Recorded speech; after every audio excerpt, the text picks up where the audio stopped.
I am Dr. Teresa Daјšer, and as a mother of a child who was severely immunocompromised, I know how important it is to protect the health of immunocompromised people in our population.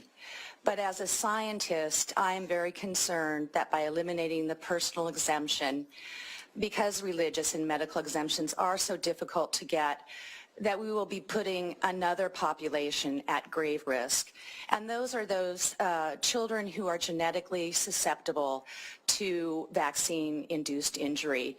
And we are told constantly that vaccine safety has been well established. And I can tell you, as a scientist, the clinical trials done with vaccines have never met the standards that must be met for other drugs.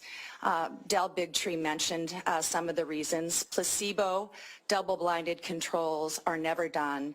And most importantly, we have components in our vaccines that are of grave concern. And I want to just go over one of the components in addition to the virus that is so particularly concerning, particularly to genetically susceptible children.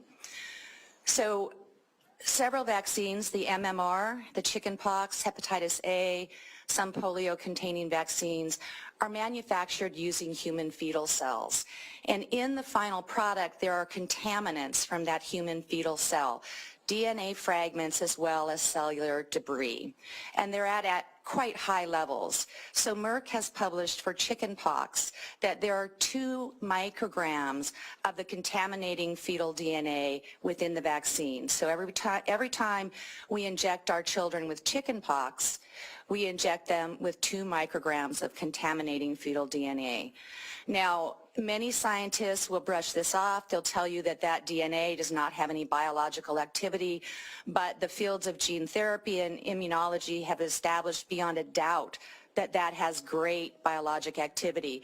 As a matter of fact, levels of fetal DNA that are the same levels that we give to our children when we vaccinate activate a severe immune response that is what is responsible for triggering labor and delivery.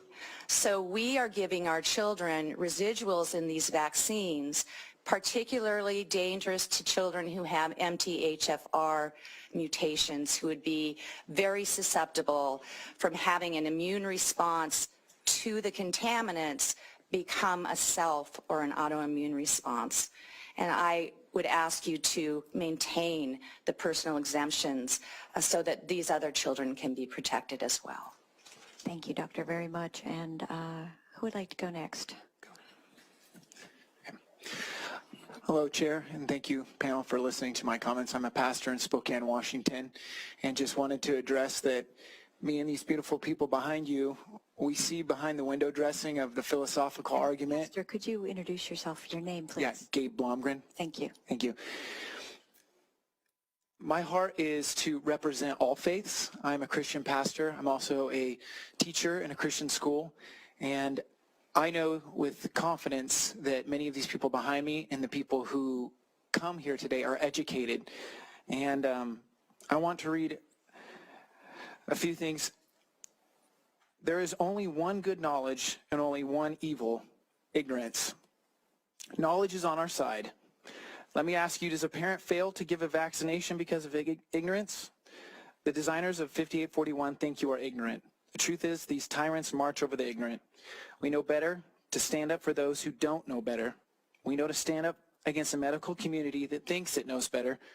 My wife is a nurse, by the way, and I don't take hacks at the medical community just viciously. We stand against legislators who seem to know it all. What do we know about this? We know that this is about money. I, as a pastor, know that my congregation has the ability to pick and choose their congregational leader. I also know that as a free market capitalist, we have the right to choose our products, our services. Have you ever heard of a company by the name of Edsel or Triumph? These are failed companies. Merrick, Smith, Glaxo, these companies should be failing. But because of the system we're in, we are forced vaccinated with products that are not standard.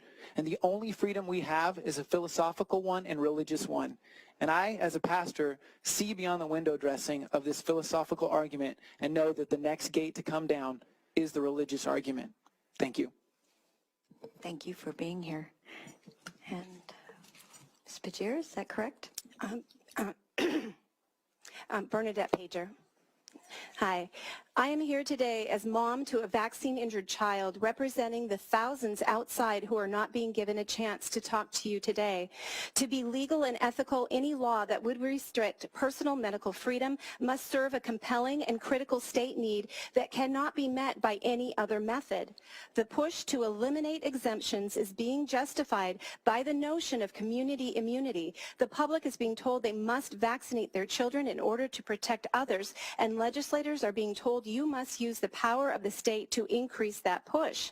But there is no compelling reason to remove from citizens the right to say no to any of the vaccines now on the school list. Either the infections are not spread in school or the vaccines targeting them are not capable of preventing the spread of infection.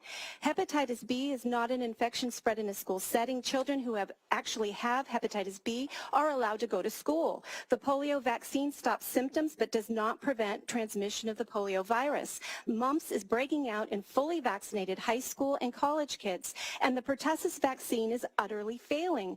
Children who have had 5 or 6 doses are still getting whooping cough, and even when it does reduce their symptoms, it doesn't stop colonization or spread infection. Fully vaccinated children are infecting their newborn siblings.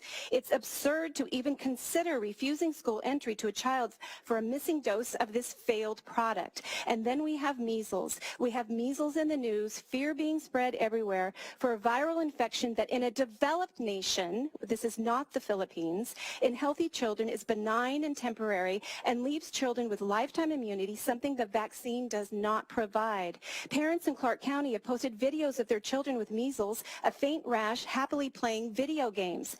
That family and all the families who opted not to get Merck's controversial liability-free MMR product have been excellent, responsible citizens keeping their children at home, isolating them within their community. Experts agree the current measles vaccine is incapable of eradicating measles. The fully vaccinated are part of the transmission chain. Minor outbreaks such as we are seeing now are well controlled with the detection and isolation, which are public health tools that would have to be used even with 100% vaccine uptake. This is science. You cannot attempt to protect those susceptible to poor infection outcome by ignoring the genetic minority at risk of vaccine injury, like my son. Any law restricting medical freedom must serve a compelling and critical state need and must not value one life above another. I urge you to vote no on this bill, and to everyone in this room, if you know someone who's vaccine injured, please raise your hand. Ms. Pager, thank you for your testimony, and thank you to the 3 of you for being here today. Appreciate it very much. Hello, can you see us? Yes, can you hear me? Yes, we can hear you just fine. Please go ahead. All right. Well, good morning, ladies and gentlemen. Thank you for the opportunity to address you here today. My name is Jill Collier, and I'm a registered nurse here in Washington State. So first, I want to address a key issue with this bill, that this is being inappropriately oversimplified into being a pro or an anti-vaccine debate with absolutely no in-between for dialogue in regards to safety. So I personally do not consider myself anti-vax. I administer vaccines to well-informed, consenting adults. But the heart of this issue is vaccine safety and ignored advancements in medical research. So what you just heard was that the science is settled. Well, whenever we universally accept that something is settled, we stop searching, and therefore we stop advancing. That's not how medicine works. Anyone who has been in the medical field greater than 5 years can likely tell you specific examples of how their practice has changed due to new discoveries that has come forward. So when we say the science is settled, I fear that we will unintentionally halt the advancements of safety in this field.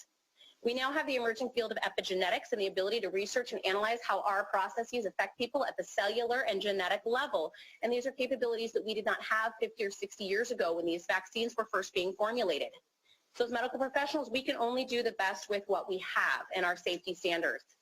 We know that genetically, not every child is built to handle vaccines or the current schedule. The previous panel just admitted to that. We tragically find this, and it's supported by the over $4 billion in taxpayer-funded compensation for vaccine injury.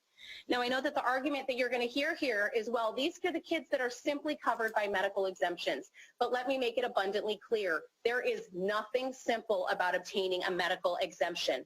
And unfortunately, we learn about some of these kids' genetic susceptibilities in their autopsy reports. Medical providers today are more hesitant than ever to sign these medical exemptions because of the increasing hostility surrounding this debate, because we cannot have logical conversation or discussion. We all want the best and the safest, healthy in society that we can, but we cannot trade the health and safety of one population simply because they are a minority that has not been well studied. As medical providers, we have a responsibility to all patients. So when we begin mandating and legislating medical procedures, patient care suffers because we are no longer allowing the doctor-patient relationship to guide best and safe practice. The previous panel is correct. Absolutely no one can guarantee 100% that a vaccine is going to be without risk. So because they carry the risk of death or injury, we cannot blanket mandate an injection for a child and hold their education hostage for noncompliance. That is not safe patient care, and that is not freedom of medical consent. Please oppose this bill. Thank you, Ms. Collier, for your perspective and for appearing before us today. Are you able to stay with us just briefly while we listen to the other panelists in case there are questions? Yes. Wonderful. Thank you.